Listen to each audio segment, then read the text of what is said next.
তুমি এত সুন্দর পূজা করছো রে নারদ, আমি এত খুশি হয়েছি।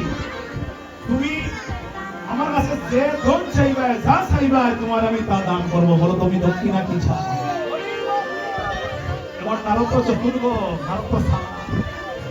নারদে মনে মনে আবার সুযোগ পাইছি রে বাবা, সুযোগটা হয়ে গেছি, দেখি তুমি আমার দিদায় ভালো কিনা। তোমার বলছে গো সত্যভামা, তুমি প্রতিজ্ঞা করো আমার কাছে, আমি যা চাইবো তুমি তা দেবাই, প্রতিজ্ঞা করো। সত্যভামার প্রতিজ্ঞা করাইছে। যখন প্রতিজ্ঞা করছে, প্রতিজ্ঞা করার পরে সত্যভামা এবার নারদমুনি বলছে ওগো সত্যভামা, আমি দক্ষিণা হিসাবে টাকা নাই, দক্ষিণা হিসাবে স্বর্ণ অলঙ্কার নাই, আমি তোমার কৃষ্ণরে চাই। তুমি জানলা কি ব্রত করছো, আমি তুমি তাহে দেবো আমার। সত্যভামার মাথায় হাত দেব।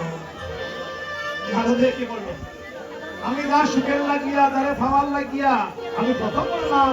আর আমার নারদে কানে নিতে চাইছে, বলছে নারদে তুমি ওই দল চাই, তুমি আমার কৃষ্ণরে চাইও না। তুমি কৃষ্ণ সমতুল্য যে ধন চাইবে, তুমি কৃষ্ণ সমতুল্য যে রত্ন চাইবে, মুক্তা অলঙ্কার, মণিমুক্তা যা চাইবে তোমার আমি তা দেবো। এমন নারদ বলছে ঠিক আছে গো, তুমি একটা প্রতিজ্ঞা করো আমার লগে। বলে কি প্রতিজ্ঞা? যে প্রতিজ্ঞাটা হইল পাল্লার এক পাশে তুমি কৃষ্ণ, পাল্লার এক পাশে বাবা কৃষ্ণ, আর আরেক পাশে স্বর্ণ অলঙ্কার। বলে ঠিক আছে নারদ, পাল্লার এক পাশে কৃষ্ণ আর আরেক পাশে আমার যা যা স্বর্ণ অলঙ্কার আছে, কৃষ্ণ সমতুল্য আমি তোমার ধন দেবো। তারপরে তুমি আমার কৃষ্ণরে রেখে যাও। এখন যখন পাল্লার এক পাশে যখন কৃষ্ণরে তুলছে, অপর পাশে গো মা, রাজ্যের মধ্যে যত ধন রত্ন স্বর্ণ অলঙ্কার সারা তুলিয়ে পাল্লাতে একবার নমস্কার। ওই বলে কথা এবং পাল্লা তো একটু মরছে না।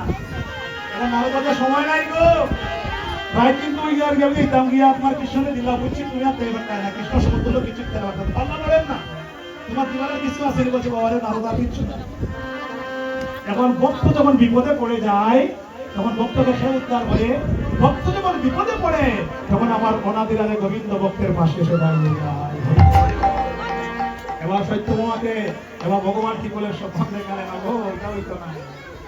কৃষ্ণ সমতুল্য ধন, কৃষ্ণ সমতুল্য সোনা, কৃষ্ণ সমতুল্য রত্ন, মণিমুক্ত জগতে কিছুই নয়, কৃষ্ণ সমতুল্য কিছু নাই।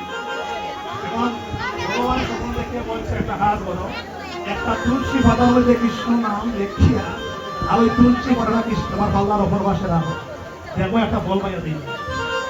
এই কথা চিন্তা করিয়া সত্যভামা কিতা করছে, একটা তুলসী পত্রের মধ্যে কৃষ্ণ নাম লিখে যখন পাল্লার অপর পাশে রাখলো, সাথে সাথে পাল্লা বাড়ি হয়ে গেল।